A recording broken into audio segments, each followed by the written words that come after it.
అళం వేసి ఉన్న ఇంటిని టార్గెట్ చేసి దుండగులు చోరీకి పాల్పడ్డారు. బంగారం, వెండి ఆభరణాలతో పాటు 20,000 నగదును దోచుకెళ్లారు. ఈ ఘటన ఆదిలాబాద్ పట్టణంలోని రామ్నగర్ కాలనీలో సోమవారం చోటు చేసుకుంది.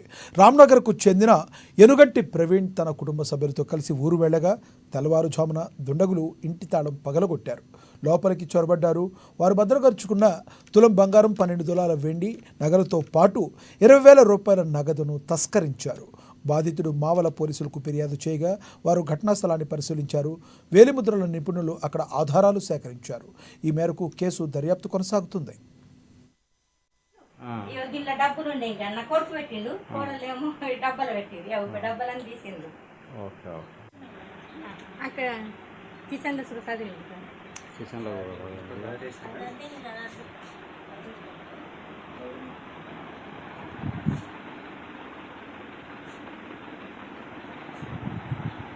ఇది kitchen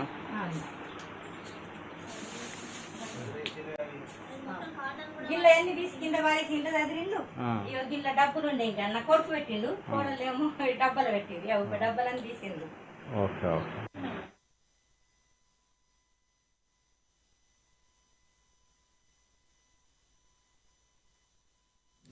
If you bulletin updates, keep watching.